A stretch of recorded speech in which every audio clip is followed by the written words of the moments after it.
Bharat kinetic or non kinetic কোনো একটি বিষয়ে কোনো একটি ভাবে রিয়াকশন জানাতে পারে যদি এই রকম ঘটনাগুলো কন্টিনিউ করে। মঞ্জু ভাই কোথায় কি পাকাচ্ছে বলুন তো? কোথাও থেকে একটা গন্ধ পাচ্ছি, কিন্তু গন্ধটা আইডেন্টিফাই করতে পারছি না, বলুন।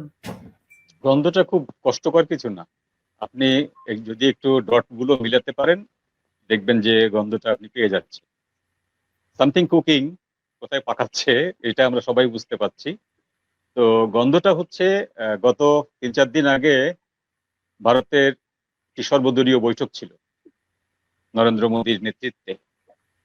প্রথমে এটা বাংলাদেশে গুজব হলো যে এইটি হলো বাংলাদেশকে নিয়ে কি করা হবে সেই বিষয়ক সিদ্ধান্তের জন্য সর্বদলীয় বৈঠক। আসলে তা নয়। সর্বদলীয় বৈঠকটা হচ্ছে ওদের একটা সংসদ অধিবেশন শুরুর 1-2 দিন আগে। তো এখন যে সংসদ অধিবেশন শুরু হয়েছে এটা হলো বাদল অধিবেশন বলে এটাকে, অর্থাৎ বর্ষাকালীন সংসদ অধিবেশন। তো এই সংসদ অধিবেশনের আগে তারা সর্বদলীয় একটি বৈঠক করে, যে বৈঠকে 40টি দল যোগ নিয়েছিল।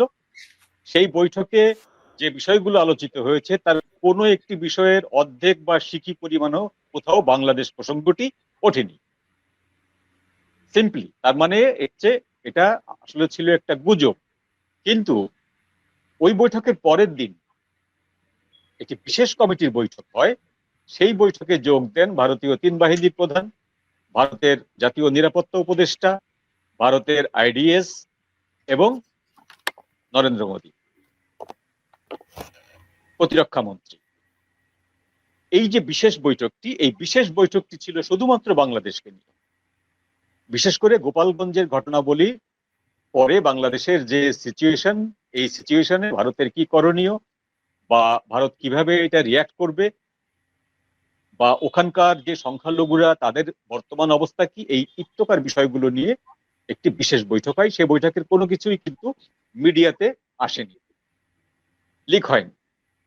কিন্তু ওই বৈঠকে একটা ব্যাপার মোটামুটি পরিষ্কার হয়ে গেছে, সেটি হলো যে আজকে হোক, 1 বছর পরে হোক, 1 মাস পরে হোক, কোনো না কোনো সময় হোক, Bharat kinetic or non kinetic কোনো একটি বিষয়ে কোনো একটি ভাবে রিয়াকশন জানাতে পারে যদি এই রকম ঘটনাগুলো কন্টিনিউ করে। কারণ ওয়াকার সাহেব ভারতীয় সেনাপ্রধানের কাছে একাধিকবার বক্তব্য রাখছেন, কথা দিচ্ছেন যে হ্যাঁ আমি ব্যবস্থা নিচ্ছি। আমরা এরকম রিপোর্টও দেখছি যে ওই ভারতীয় সেনাপ্রধানের সাথে বক্তব্য দেওয়ার পরেই উনি এসে ফেব্রুয়ারি 26 তারিখে বললেন এনাফ ইজ এনাফ, আমি এইসব মব আর সহ্য করব না। কিন্তু এরপরেও ওনার সেনাবাহিনী প্রচুর মব সহ্য করেছে, কুৎসিত গালিগালাজ, ভুয়া ভুয়া করে তুচ্ছ তাচ্ছিল্য করা, এভরিথিং সহ্য করেছে। তখন আমরা মনে করেছিলাম যে সেনাবাহিনী আনসার বাহিনীর পর্যায়ে নেমে গেছে বা চৌকিদারের পর্যায়ে নেমে গেছে। কিন্তু যখনই ভারত থেকে এরকম কোন একটি নড়াচড়া শুরু হলো, আমাদের গোয়েন্দা দপ্তর থেকে নিশ্চিত করা হলো যে there is something cooking other side of border. ভারতীয় সৈন্যবাহিনীর যে চলাচল, এটা তো আমাদের গোয়েন্দারা খবর রাখে। ভারতীয় নর্থ ইস্ট সাইডে যে বিশেষ সৈন্য মোতায়েন করা হচ্ছে, হাসিমারা ঘাটির কাছে যে অস্থায়ী 3 বাহিনীর প্রধানের অফিস করা হয়েছে, তারা দিল্লি থেকে উড়ে এসে ওখানে অফিস করে আবার সন্ধ্যাবেলা চলে যাচ্ছেন। এবং ভারতের যে ইস্টার্ন ফ্রন্টের যে হেডকোয়ার্টার রাইটা বিল্ডিং এ আপনার এই ভারতের কলকাতায়, আপনার সেই বিল্ডিং থেকে বিশেষ সৈন্যবাহিনী মোতায়েন করা হচ্ছে। সাতক্ষীরা অঞ্চল পর্যন্ত সৈন্যদের যে মুভমেন্ট চলছে, এই মুভমেন্ট গুলো ন্যাচারাল টাইমে চলে না। এই রিপোর্ট গুলো বাংলাদেশের গোয়েন্দা দপ্তরের মাধ্যমে সরকারের কাছে পৌঁছেছে যে সামথিং ইজ কুকিং।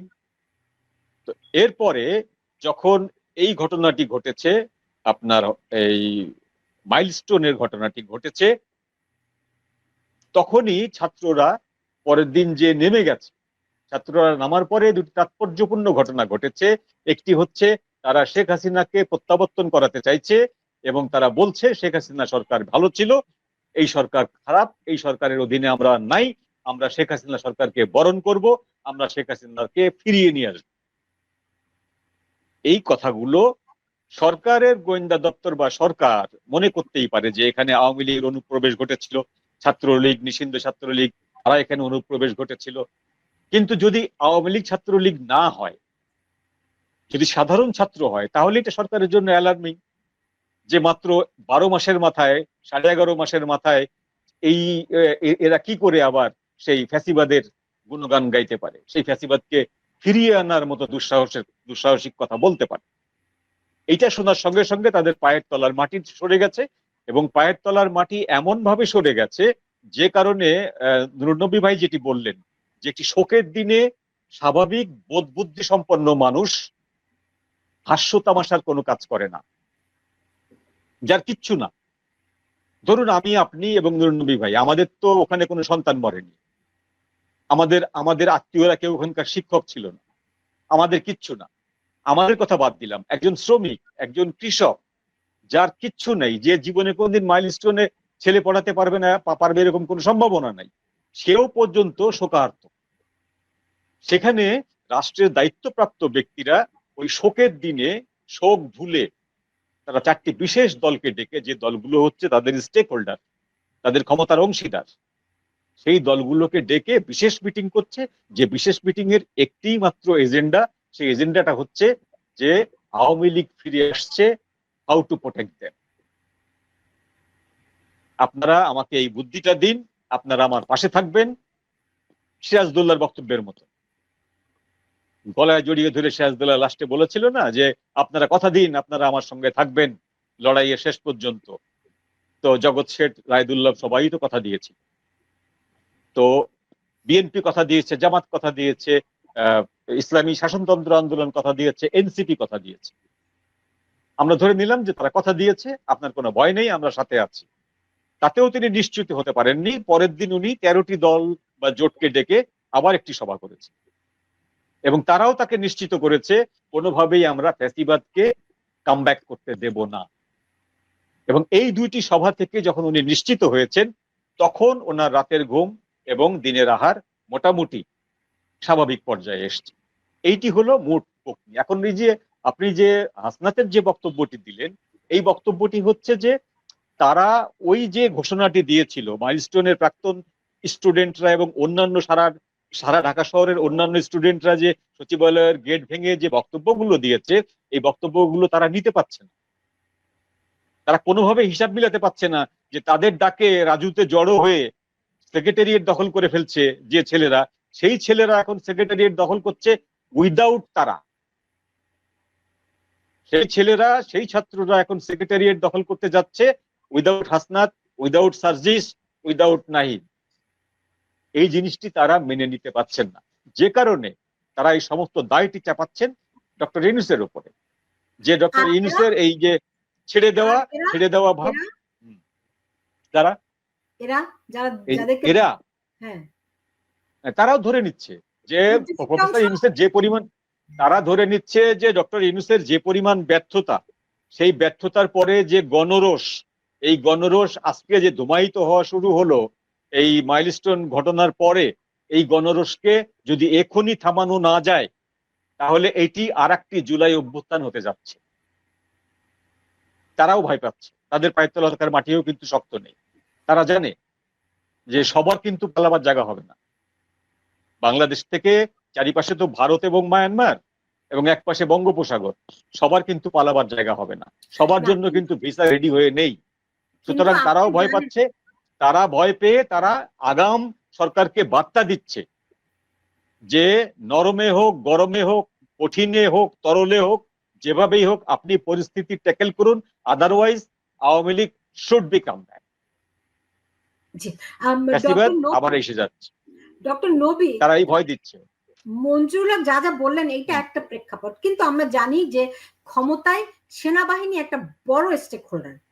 এই মুহূর্তে আমি যদি বলি যে এই রাজনৈতিক দলগুলো এটি একটা রাজনৈতিক শক্তি, কিন্তু সেনাবাহিনীর শক্তিটাও অনেক বড়।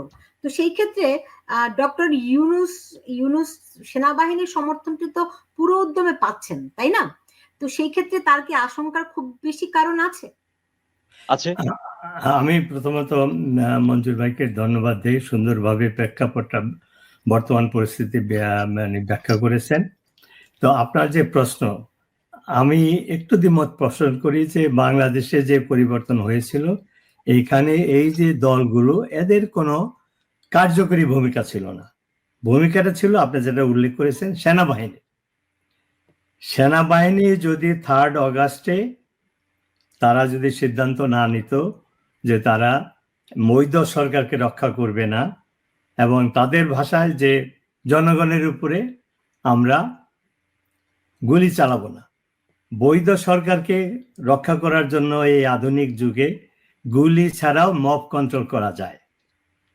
সাউন্ড গ্রেনেড রয়েছে, ওয়াটার গান রয়েছে, কয়েকটা ট্যাঙ্ক। আগের দিন রাতে যে মিথ্যা আশ্বাস দিয়েছিল এই সমস্ত সশস্ত্র বাহিনীর নেতারা যে তারা এই মব ঢাকাতে ঢুকতে দিবে না, 18-19টা পয়েন্টে ব্যারিকেড বসানো হবে সেনাবাহিনীর বা আর্ম ফোর্সের, এটা ছিল মিথ্যা।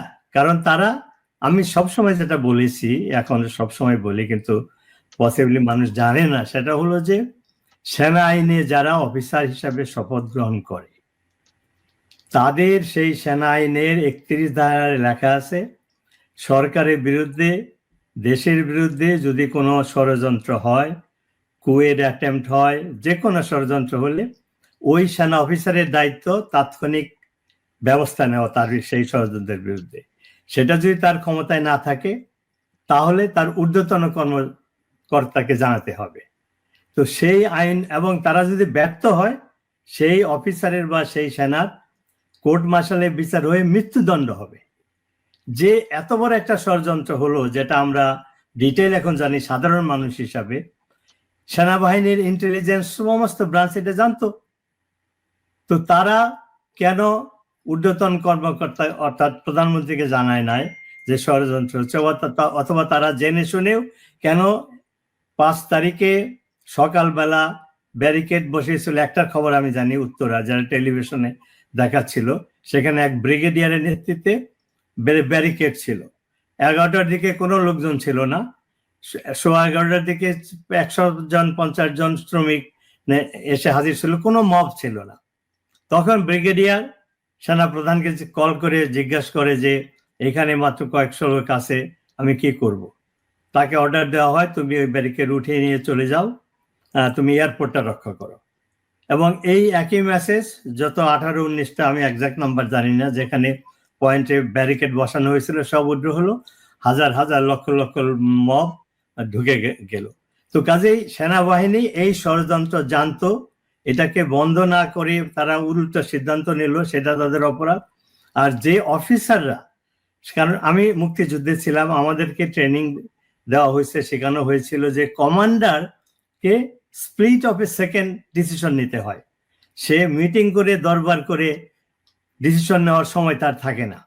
তো এই যে সেনা প্রধান যে দরবার করে সে সিদ্ধান্ত নিল, এটা তার দায়িত্ব না।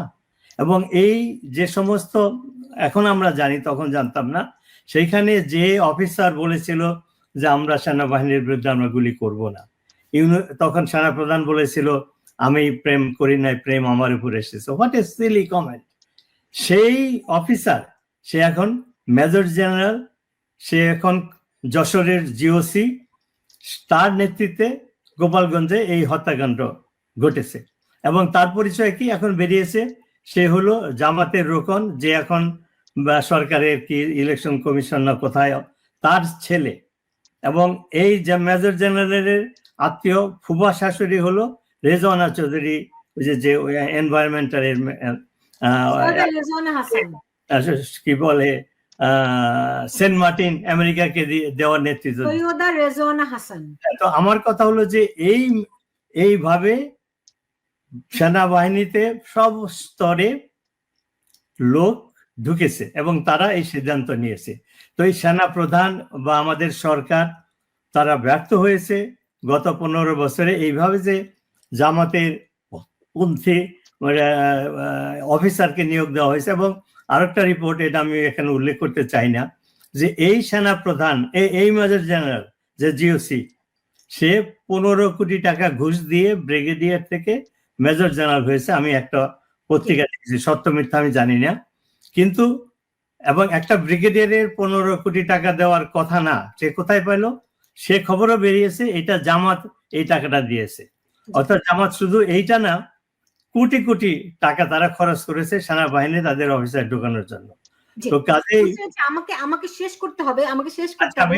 আমি শেষ করছি যে আমার ওইটাই কথা যে এখন যে এদের ভিতরে দলাদলি বা কি বলে ইউনিটির অভাব দেখা যাচ্ছে, এর কারণ হলো এদের এটা ছিল হোলি অ্যালায়েন্স, এটা ভাঙতে বাধ্য। আর এই যে পরিস্থিতি হয়েছে এর জন্য শুধু বিদেশি ষড়যন্ত্রকারী দায়ী না, সেনাবাহিনী দায়ী এবং বাংলাদেশের এই তথাকথিত লেফটিস্ট নেতৃবৃন্দ, তারপরে বুদ্ধিজীবী, ডানপন্থী, জি, ফরহাদ মজার, সবাই এর জন্য দায়ী। অবশ্যই। এদেরকে বাংলাদেশের মানুষের কাছে, জনগণের কাছে জবাবদিহিতা করতে হবে এবং আমাদের যে ইতিহাস বাংলাদেশে, এদের বিচার বাংলার মাটিতে হবে, কেউ রক্ষা পাবে না।